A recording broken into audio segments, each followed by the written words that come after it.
it's Conrad Thompson, and you're listening to TullyVision right here on adfreeshows.com. And of course, we couldn't do it without the Hall of Famer himself, Mr. Tully Blanchard. Tully, how are you, man?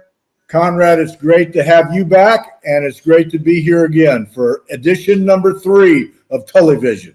Man, I'm fired up. I love talking about the good old days of professional wrestling with you. And today we've got one of my favorite topics, Demolition.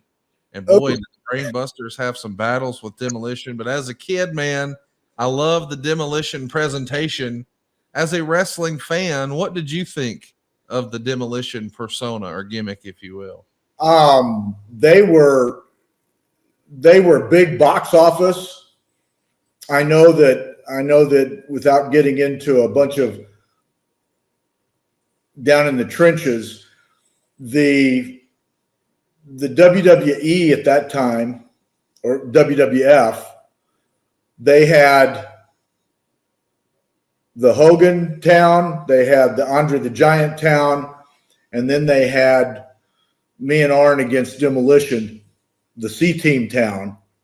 And their C-Team towns did very, very poorly until Arn and I went up there and did our program with Demolition, and the business soared on the C-Team towns. And it was a joy to work with those guys. They were true professionals and extremely talented and extremely over with the wrestling fans. Had you worked with both Bill Eadie and Barry Darsow before you worked with them as Demolition? I know you'd worked with Darsow, but Eadie, had you guys crossed paths as well? Yeah, I knew him, but I mean, he was when I first came to North Carolina, he was what was his gimmick? He had a mask on. Masked Superstar. Masked Superstar, yes. And so I knew him, and knew Darsow, and then but getting to work with those guys and having the great matches that we had, it was a joy. You didn't get to work with a lot of guys that it was a joy to do that. So in your opinion, did Demolition, it felt like they oftentimes worked a different style from a lot of the other tag teams or just a lot of the other wrestlers in the WWF. The word that I would think of, maybe it's not even the best word, but they were fast. There was a lot of quick movement. It wasn't as slow and methodical. Quick tags in and out, lots of punches, lots of kicks, lots of bumps. Did you think that their style was more of the JCP style? Because it did remind me of what you did, and the Midnight Express did, and the Rock and Roll Express did. It felt like Demolition could have very easily worked in JCP. Well, I mean, they both came from there. Sure. So, that certainly they had to bring that with them, as well as Arn and I brought that with us. But the matches, because of that style, it made the matches different than what the typical WWF wrestling tag team guys were. And again, I mean, I don't want to just beat a dead hog, but I mean, those guys it was a joy to work with those guys every night. Demolition is going to turn babyface at Survivor Series in November of '88. You would have debuted with Arn as the Brain Busters just a month prior with Bobby Heenan. What did you think of that name, the Brain Busters? I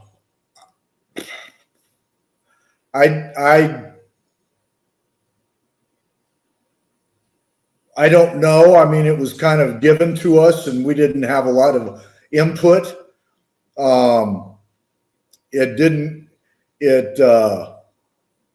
The first night that we wrestled in Indiana, we did our first TV, and all the wrestling fans had Four Horsemen placards up, and they had people running around through the audience pulling those things down. So I got tickled by that.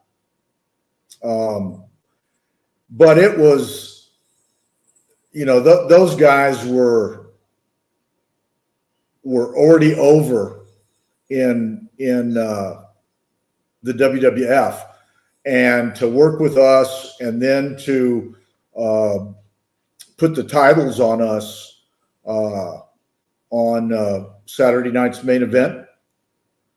That was just remarkable. So it helped put us in that same level. You know, I know you mentioned the Horsemen, so I don't think you and I've ever talked about this. So I just want to ask now. You know, you almost had the entire group of Horsemen there. You know, I know Barry's going to come over in 1989. JJ Dillon's going to come over as well. The only other missing piece maybe would have been Ric Flair, and there's been rumor and innuendo that he was going to be Brother Love's guest at SummerSlam '88, and Rick got cold feet and stuck around with the Crockett's. In an alternate universe, do you think the Horsemen could have been successful under the WWF banner? I think the Horsemen would have been successful, period. If they would have put the same juice to it. I know that we were at TV one time, and Vince was standing there watching the monitor, and Barry was there, and I was there, and Arn was there, and Dusty was there, and Vince looked around like this, and he said, "Am I safe?"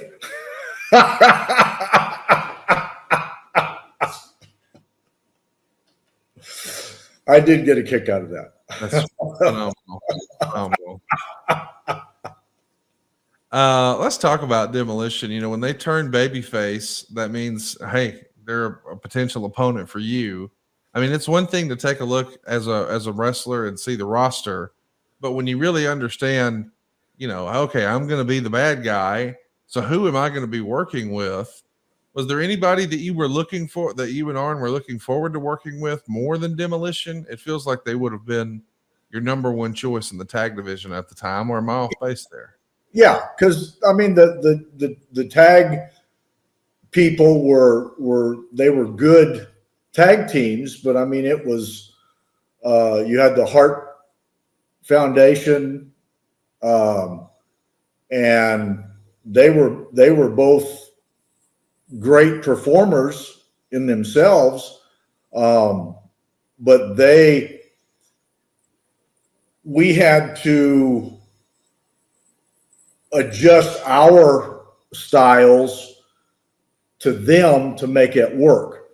It was a better fit with Demolition because their styles could mesh with ours, and I think it made the matches better. At WrestleMania 5 in April of '89, the Brainbusters are going to beat Strikeforce, and Demolition would retain their tag straps against the Powers of Pain and Mr. Fuji. On the house show loops following WrestleMania, Demolition is going to be working with the Twin Towers, and the Brainbusters are going to be working with the Bushwhackers, who debuted just 2 months after them in December of '88. What do you remember those Bushwhacker matches? That's a different style presentation, no? It was definitely a different style. Did you enjoy those matches? Is that a night off, or is it a challenge? From your perspective, what? I mean, it's fun, but were you having fun? I don't remember if I was having fun. If it was, we were being professional. There you go. So the first ever meeting between the Brainbusters and Demolition happens on May 27th, 1989. I guess that's when it airs. It was taped about a month prior in Des Moines, Iowa. We would see you and Arn Anderson defeat Demolition by DQ after around 9 minutes. And then we do a rematch in Worcester in July. It would have been taped on July 18th, and it airs on July 29th. And this is the one that a lot of people point to. I know specifically Dax from FTR really cares about this match and holds it in high regard. It's a 2 out of 3 falls match on NBC on Saturday night's main event. In the first fall, Smash is going to pin Arn Anderson, dropping him throat first on the top rope at about 5 minutes in. In the second fall, Demolition is going to get disqualified for continuing their double team about 9 minutes and 29 seconds in. And this is when we see Andre the Giant appear at ringside. And in the third fall, Arn pinned Smash in 12 and a half minutes after he hit Smash in the back of the head with a chair that was thrown into the ring by Andre. And then afterwards, Jesse Ventura is going to do a backstage interview with the entire Heenan family in a celebration. But maybe the story of this is maybe there was some hurt feelings about the chair shot. I think we actually have a clip of Smash talking about that chair shot. I want you to hear what Barry Darsow had to say, and then I'd love to hear your perspective. Well, I think what it was, it was intentional, but not intentional to hurt me. You know what I mean? I think it was a big match, and you get excited over different things, and it's on camera. And when the camera's on the finish, and it's ISO'd right in on you, when you're watching the TV, you know that part of the match is the most important part, and all the cameras are going to get that angle. You want to lay it in. Mm-hmm. Well, I think he laid it in, and probably laid it in a little bit too hard because I got hurt, but it looked great. But I cracked a vertebrae in my neck, I chipped 4 teeth, and I had a concussion, and I was out cold, and he never even knew that. He just thought he whacked me with the chair.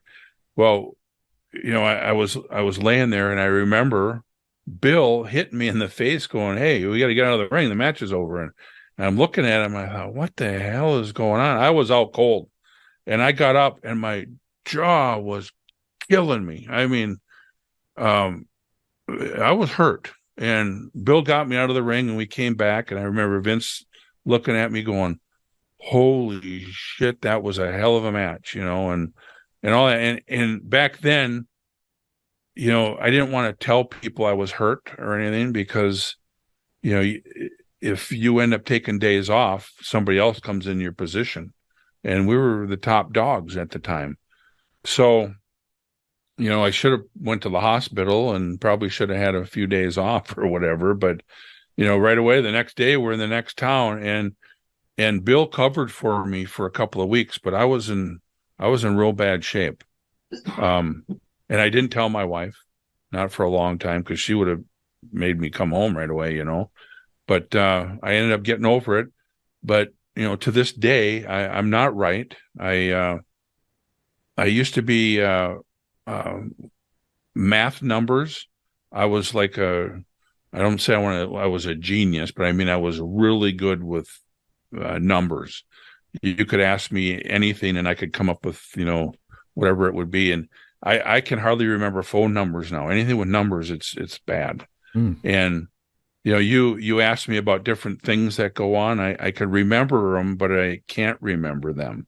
And some things I can't remember at all. And I don't know if that's just from getting old now or what, but ever since then, it's been weird. I hurt a lot, and I got headaches all the time. My neck's bad. I'm a mess. Man, it's funny because as fans, we just look at the match and talk about, man, what a great match that is. I think sometimes we forget, hey, this is a real human being, and this is not ballet. And occasionally there are repercussions for this gamble you take when you become a professional wrestler. When did you know that, oh, wow, I meant to swing the chair, but I don't think I meant to do it quite like that. This is not the result we hoped for. I know you wouldn't intentionally hurt anybody, but did you know immediately, or do you find out backstage that I didn't find out that he was injured that bad until I just listened to that. Oh, wow. I know that we had talked about it, and he said, "Be sure you lay that in." Yeah. And I said, for all the reasons that he said, I said, "Okay, I will." And I did, and had no idea that I've never hurt anybody in the ring. And right. that was that just crushes me right there, because Barry is a wonderful guy and would never want to injure anybody, because the whole art form is to look like you're hurting people with not hurting people. Right. And but it was and we all worked together in the nights afterwards to make sure that he didn't, because the concussion part we knew, I knew that, and but golly, I had no idea you hadn't heard any of that. So this No. was all new information. Well, we didn't mean to spring that on you. I just assumed since that interview was out there that maybe you knew. So my apologies. Well, I'm not the tech guy that Right. gets everything. And Sure. So, but Well, I was glad to hear in the quote. I mean, he started by saying it was intentional, but it wasn't intentional to hurt me. We wanted it to look good for television. So, absolutely.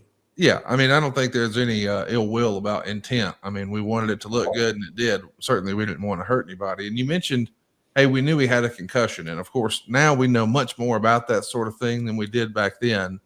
I mean, I remember playing football in the 80s and early 90s that it was just said like, hey, rub some dirt on it. I mean, the idea was, oh, he got his bell rung.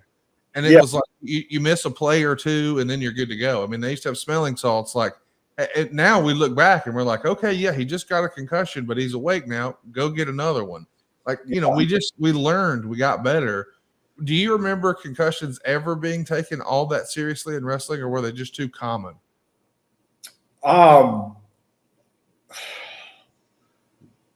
Really, I don't know that they were common at all, because in your training, you knew to not ever let your head go bang against the mat and stuff like that. Always keep your chin tucked and protect your head. And guys punching and stuff like that was, I've got chipped teeth and a broken nose, and all from being hit in the ring. But I took pride in the fact that not hurting people, but looking like you hurt people. Yes. And certainly not would I ever intentionally hit somebody with a chair and try to damage them. No, I don't think anybody would make that accusation. What an incredible performance it was when it was all said and done. As I mentioned, FTR, they hold this match in high regard. Like, what they think about you and Arn, and they think, hey, this might be their best WWF match, which is a bold statement. And what a big audience, on NBC like this, 2 out of 3 falls. And not only that, you walk away the WWF Tag Team Champions. You're going to end a run that was the longest reigning WWF tag run of all time for Demolition, a record that would stand until New Day. So you're talking the modern era, 478 days. Wow. It's a big deal to win the title. It's a big deal to do it on NBC, but to end the longest reigning championship run in history on NBC in a 2 out of 3 falls. I mean, this is a special day in your career. Did it feel special at the time, or was it just another day at the office? It was when we heard about the ratings of the TV show, it quadrupled the importance of the match, because it was on Saturday night's main event. Normally, when Hogan was over, the ratings dropped. And this particular night, the ratings stayed up. And it was huge in the simple fact that Arn and I were involved. And then when Saturday night's main event came up again, we were asked to be on it again and again and again and again that year. And so it was just to have that great of a match and to have that follow up with other tag teams, it was just it would be the same as a Starrcade match or a WrestleMania match or anything like that. Of course, you had been on a lot of big television programs before, but being on NBC, did that feel like a big deal for you and your family? Oh, absolutely. Yeah. I didn't have a family other than my dad and my mom, but it was, being on one of the big networks and cable television, even though TBS was not quite TBS yet, but they were getting there. It was, a big deal TV. Sure. And it was just remarkable. We've heard from Bruce over the years that a lot of the NBC shows, Dick Ebersol was very involved. And so some of the scripting and things like that for the promos and the pre-tapes and all that, it was almost at another level. I know the lighting was different. I mean, NBC was very hands-on. Can you speak to that from your standpoint about how an NBC produced show like Saturday Night's Main Event may have been different from just regular WWF television? Or did you notice a difference? I didn't really notice a difference in that because we're not in the lighting and the stuff like that. But it was definitely Ebersol was hands-on, and he's the one that requested Arn and I to be on the show. Let's talk a little bit about where you are in just your WWF experience. You debuted in October of '88. Here it is, late July of '89. You've been working with the Bushwhackers. You've been on some SummerSlams. You've been on some WrestleManias. You've been on NBC a lot. Now you're the tag champs. But I'm curious, were you happy at that point? Or do you think this was maybe a last-ditch effort to make you happy? I only ask because I think you give notice like mid-September. So within 2 months of winning the titles on television, you're sort of saying, hey, thank you for the opportunity, but we're out of here. Were you frustrated like with the way the experience was going, or at the time were you happy and something changed maybe later? No, it was more because of Turner buying Jim Crockett Promotions and us being I was 35 and Arn was 30 or 31, and it was time to collect, and we were trying to we were at the epitome of where we were going to be with the WWE, and the money was the same as we were making when we came there. And so when Turner started signing people to big contracts, it was very simple that we called we were actually in Denver, Colorado, and called the Atlanta office, and I asked to talk to Jim Barnett, and I said, Jim, how would you like to put the Horsemen back together again? And he said, I'll call you right back. And 5 minutes later, the phone rang in the hotel room in Denver, and he said $750,000 each for 3 years. Wow. That's a no-brainer, my friend.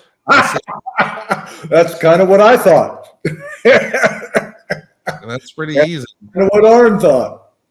So it was, it wasn't a disgruntlement. It was a opportunity to go and set up our families for the next rest of their lives. Sure. we would see you continue to work through August and September with Demolition, and then at the television tapings on September 20th, 1989, the Brainbusters are going to give notice to the WWF that they're headed back to the NWA. When you give notice at a show like this, is this something where you have to go in and talk to Vince, or do you do it through an agent, or how does that happen? We actually went in and talked to Vince.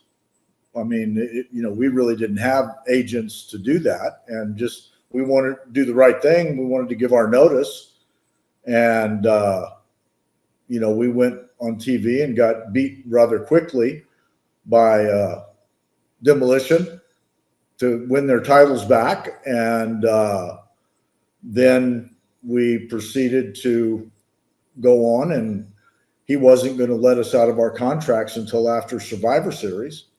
And then that's when my life changed, because I flunked a drug test in Philadelphia. And then the company, I got suspended from WWF, and WCW reneged on their deal. Yeah. Me. And I was 35 and unemployed now. And Flair called me at 1 o'clock in the morning and told me that they reneged on the deal. And I didn't know how to respond to that. And I said, we'll talk about it later. And I laid in bed for 3 hours trying to go to sleep, and I couldn't. And I know you've heard my testimony, but at 4:03 in the morning, I said, Jesus, take over my life.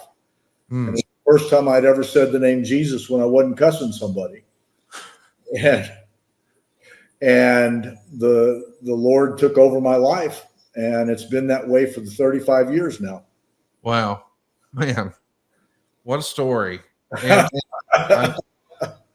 yeah, I guess I didn't realize that this entire thing with Demolition, I mean, this really is kind of at the tail end of your WWF run. When you think of your matches with Demolition, do you consider that 2 out of 3 falls experiment on NBC where you guys won the tag belts? Is that your biggest, brightest moment with Demolition, do you think?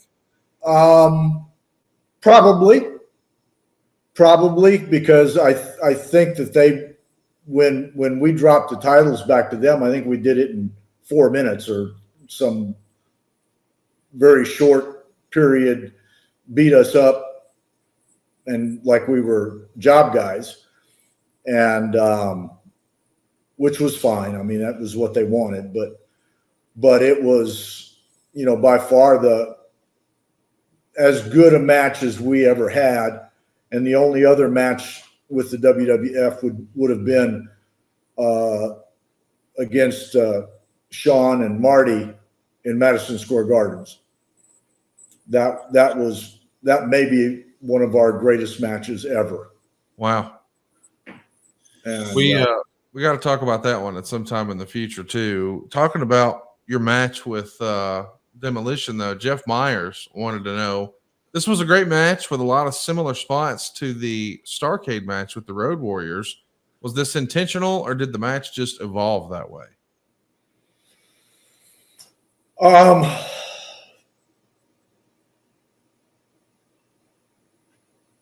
A little bit of both, because you've got the same.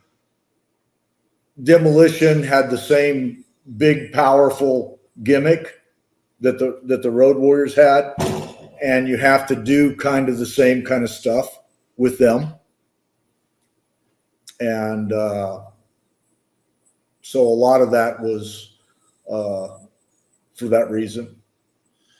I wanted to talk a little bit about the controversy, if there is one. I know a lot of fans who grew up watching the NWA felt like Demolition was a Road Warrior ripoff.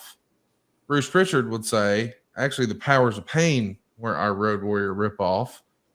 What did you think? Did you consider Demolition to be a Road Warrior ripoff? I mean, the style of in-ring performance is totally different, but they are wearing face paint and black. Did you consider it a Road Warrior ripoff at the time? No, but you've got guys that are physically great big, and you've got to make that. They can't go out there and do the same things that I could do at 220 pounds. You know, Arn was 275, could do stuff with them strength to strength, but I couldn't. And so, and that's why Arn and I were such a good tag team, because we could work size. He could do size with size. I could do the other stuff. And so you didn't have two guys that were just doing the same thing. And it is whatever. The object was to make the people scream, get up out of their seats and scream. Yes. And we made them do that. And everything that we did from the minute we walked out of the dressing room to the minute we walked back in the dressing room had that in mind. Michael Stutler wants to know, Tully, how would you compare working with the Legion of Doom versus Demolition? Did you have a preference?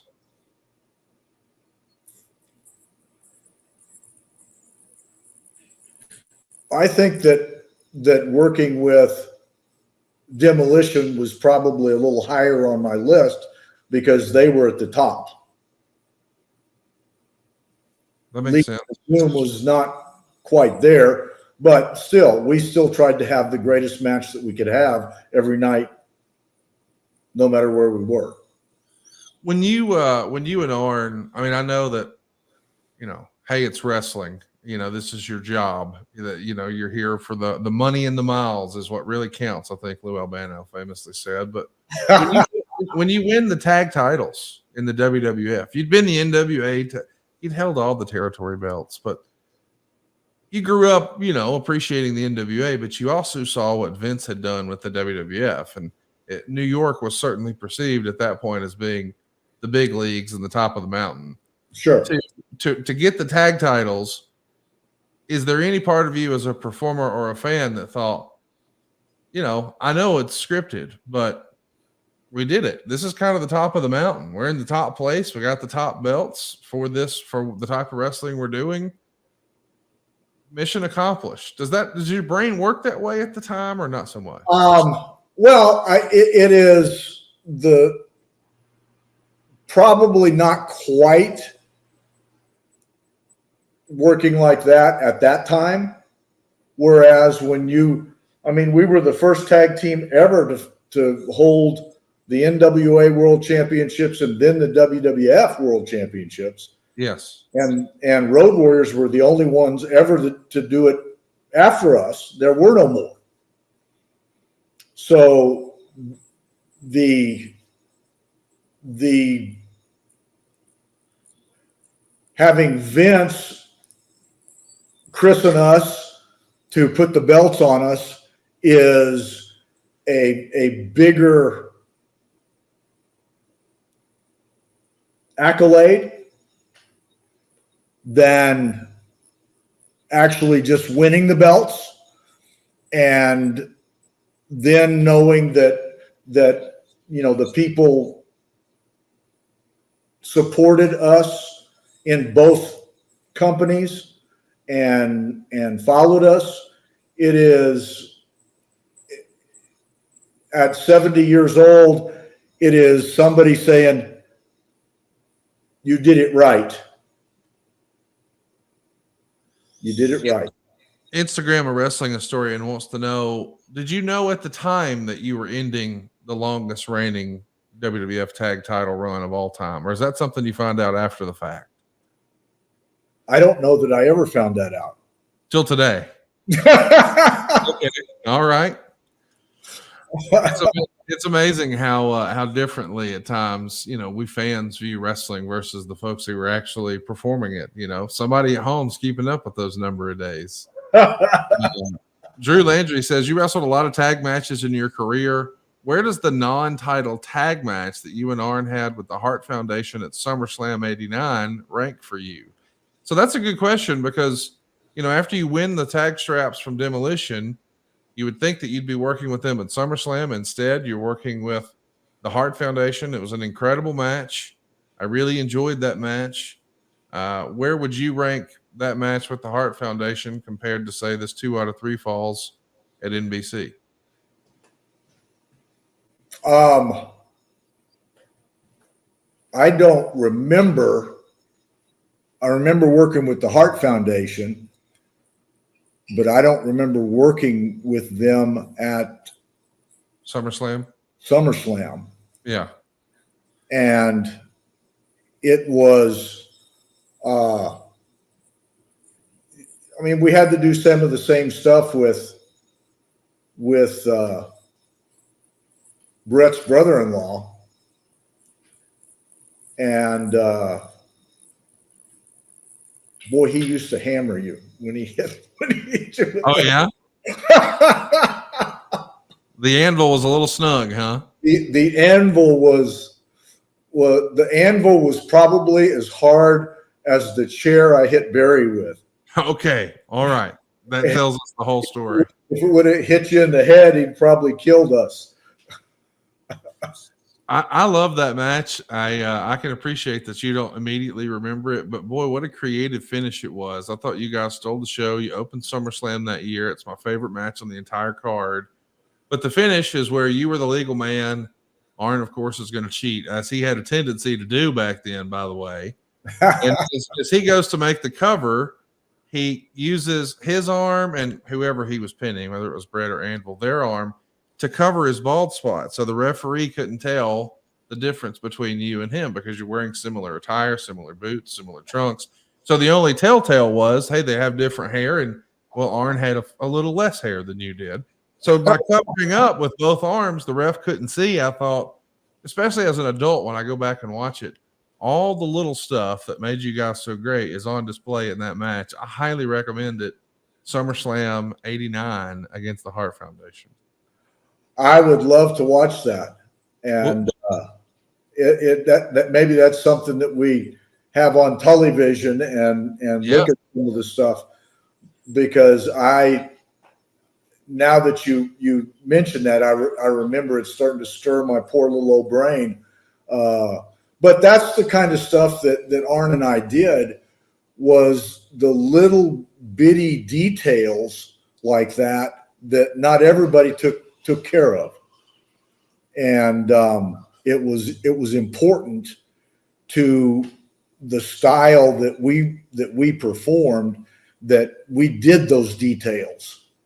And the fan ultimately was the great receiver of it. I want to ask you about something that became an internet phenomenon, I guess maybe 15 years ago. There's a group of guys across the pond who review old WWF stuff, and they loved a spot that Arn was fond of doing in that era, where if some other wrestler were to try to perform a sunset flip on him, he would grasp to the right and grasp to the left and almost go back and forth in a dance like he didn't want to go backwards. And these guys who were reviewing the old tape called it the Arn hula hoop, or the Arn hula, because it's almost like he's doing the hula. And when they animated it, I thought it was hilarious. Did you think that was a funny spot at the time? Is there something Arn did that always made you chuckle?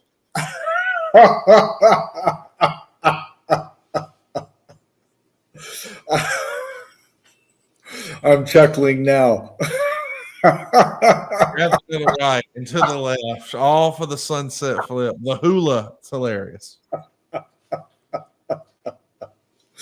Oh,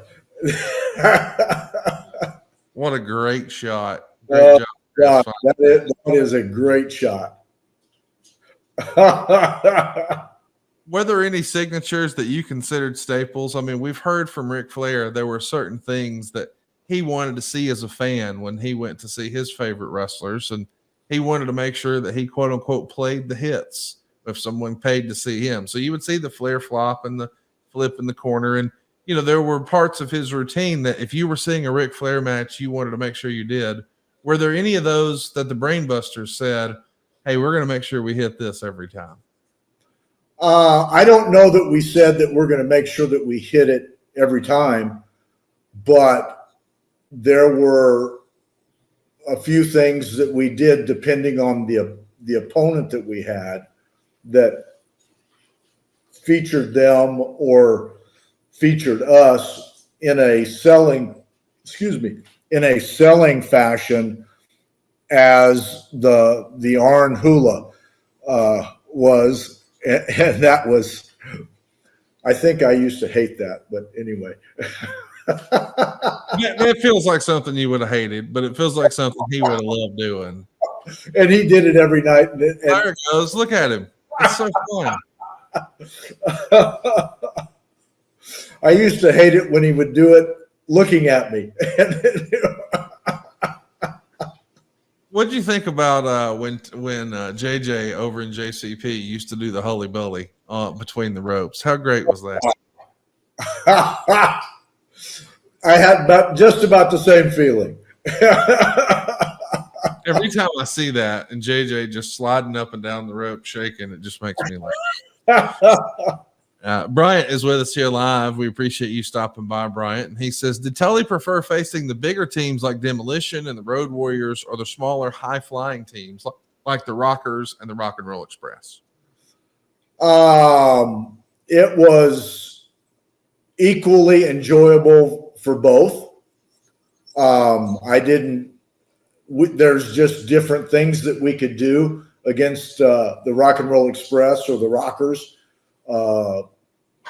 Animal and Hawk couldn't do that, and the Demolition couldn't do that. And then by the same token, they couldn't do the strongman stuff that we could do with them. So Chris North says, ad-free show's top guys got to speak with the Warlord recently. Obvious similarities to the Demolition Men. With all the massive men, was there ever a time you thought, how do I work with someone this darn big? You are working with some massive guys. When you're doing a match with quote-unquote power wrestlers, how much of a different approach is it to putting together a match? I mean, is it just automatically shorter and we're going to be flying around a little bit, or is there a lot more to it than that? Well, it was there was a lot less putting matches together during our time than there are now. Yeah. And when you had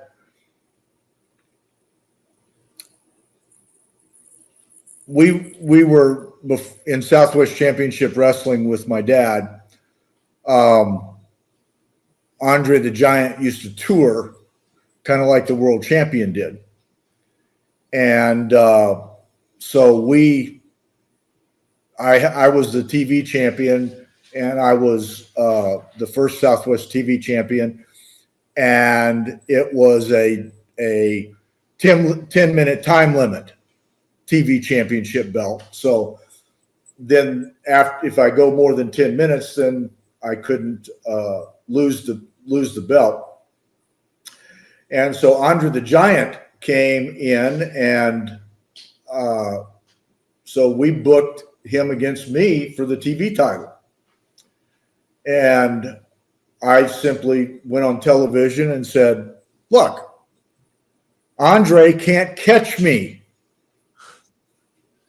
in 10 minutes. Right. But my stipulation is if I can make it 10 minutes, then I get a partner.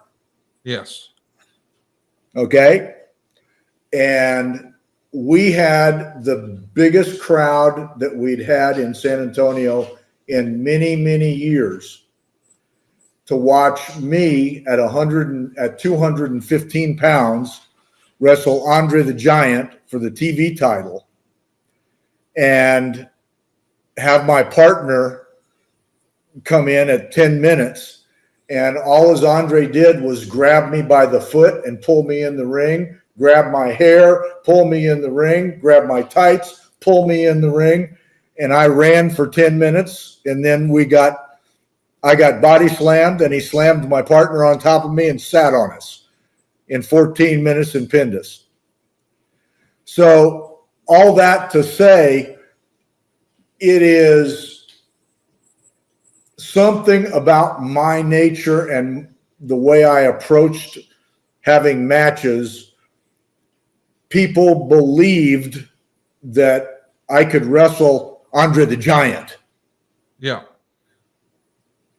And everybody else was under that. So size wise. We got to spend a little bit of time talking about Mr. Fuji. Eric Jones says, what was it like working with Mr. Fuji? Any good rib road stories? We know once upon a time he was the heel manager for Demolition, but they're baby faces by the time you're working with him, but you're at least on the road at times with Mr. Fuji.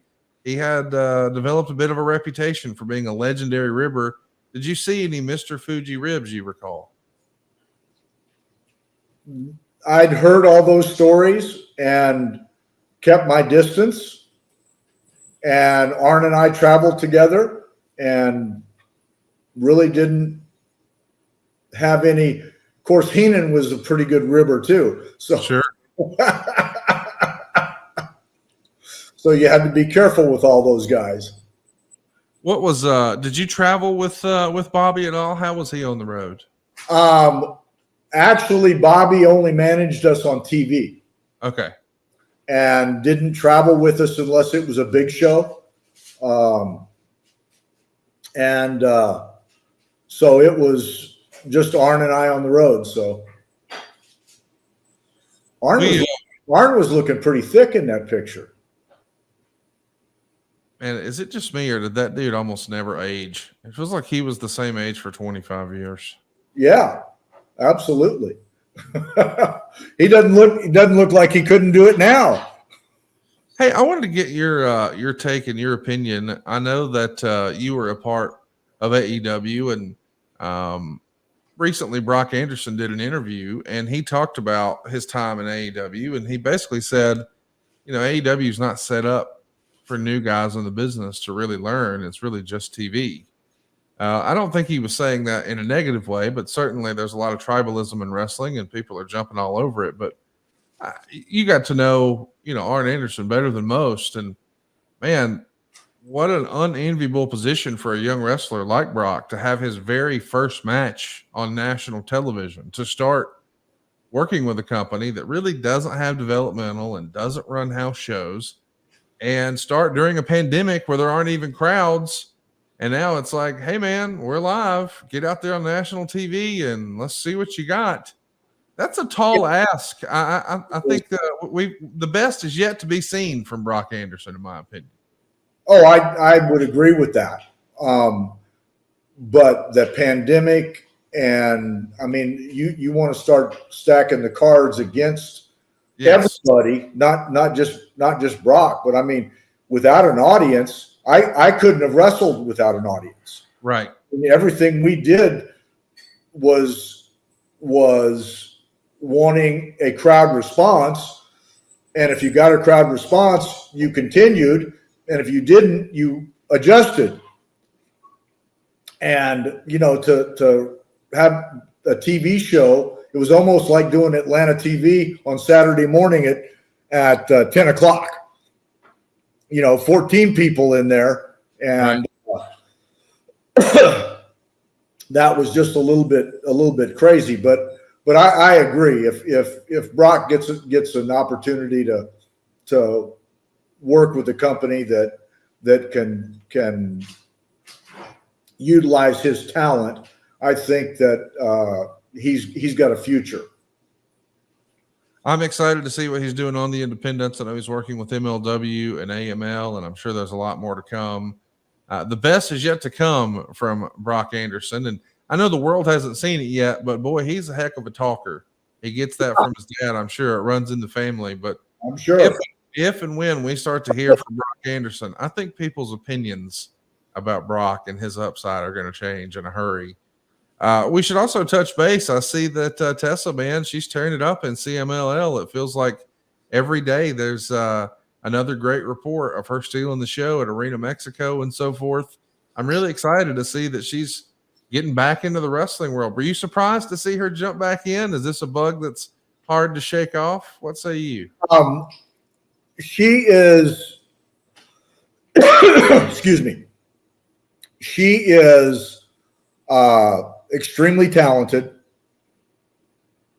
and she has got.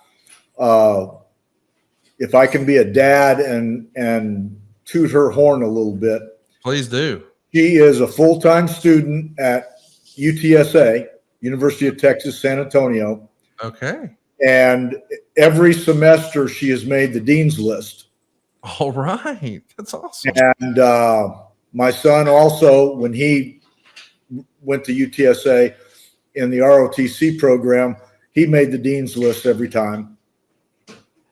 And so to be taking full-time classes, virtual, and wrestling full-time for CMLL is a lot of work and a lot of stress. Yes.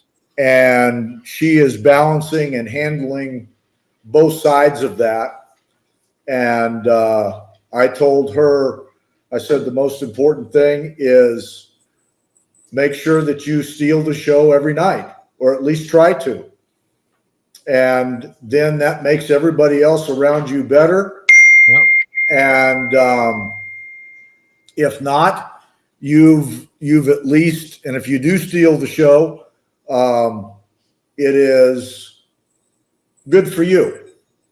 A pat on the back. And I'm proud of what she's doing and proud of her, as I am all my children. And proud that my son is soon to be a captain in the Army. Wow. That's awesome, man. I'm glad to hear it. Well, we're on the heels of a big AEW pay-per-view. They had their biggest event of the year, I guess their version of WrestleMania. It was All In over the weekend. Did you happen to catch any of All In, or do you plan to? I watch very little wrestling. I do plug in and watch a couple of Tessa's matches that I can get on YouTube when they air it. But I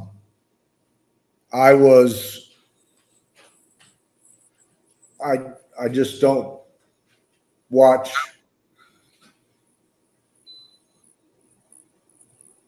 I get it. I want to ask you about some news that came in today. We just saw the announcement that the series that maybe we thought was going to come out a few years ago, they're finally going to release. It's a 10-part series from Bill Simmons working alongside Netflix about Vince McMahon. I think it's going to be something like 10 hours, a deep dive on his life and all the controversies. And from what I understand, it's not from a WWE lens. It's Vince McMahon, warts and all. I know you don't usually consume wrestling content. Do you think you'll watch the Vince documentary, or have you heard all you need to know about Vince McMahon, do you think?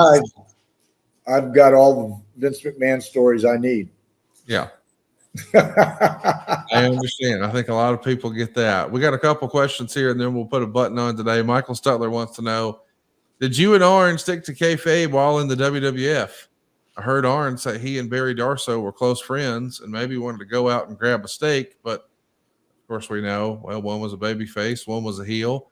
How strictly was that adhered to during the era of your WWF run? We stuck to that all the time. And, I mean, it was, you'd have friends in the other locker room and you might talk to them at a match, but there wasn't. And then we might fly on the same airplane with them, but we wouldn't sit next to them. I got you. But that was not our choice. That was the people buying our plane tickets and handing you the ticket, and you just got on the plane. That's right.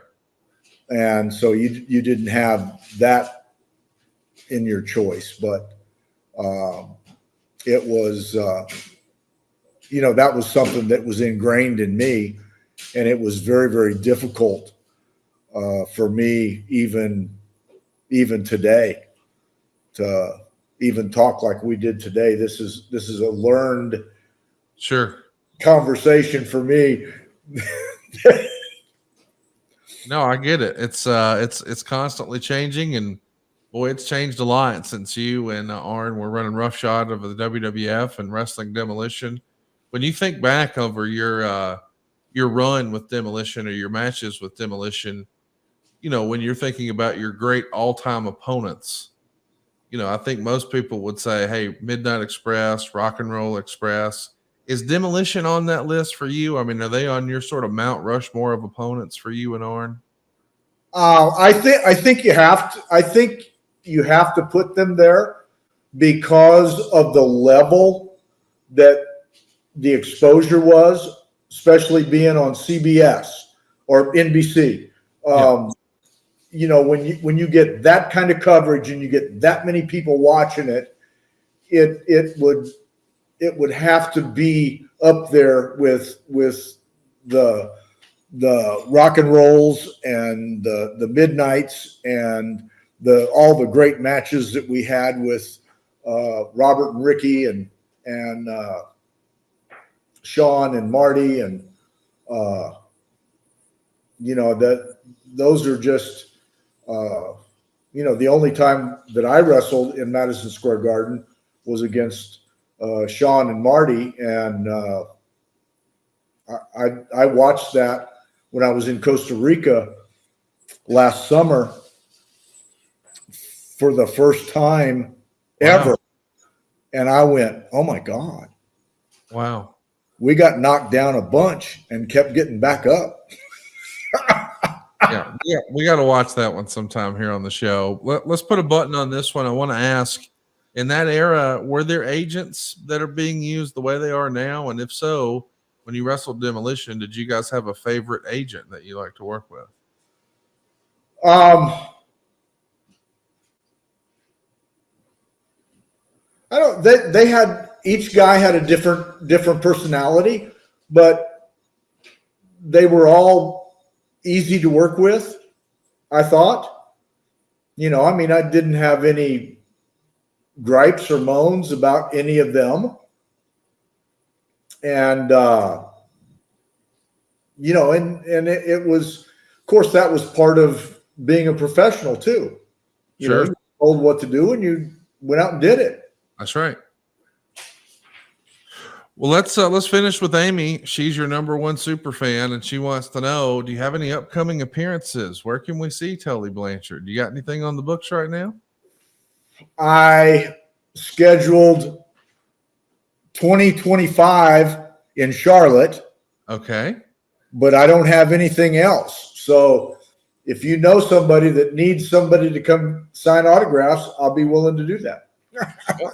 I will send them your way, and I can't wait to get together again at a StarCast. I love sitting down and picking your brain. This was a lot of fun talking about the good old days with Demolition. I'm going to go watch that 2 out of 3 Falls match again. And I think in the future, we got to watch that Rockers match from MSG. Thanks for all the time today, Mr. Blanchard. This was a blast as always. Conrad, you're a blessing, and thank you very much for having TullyVision on your show. Thank you guys very much. We'll see you next time right here on adfreeshows.com. Bless you guys.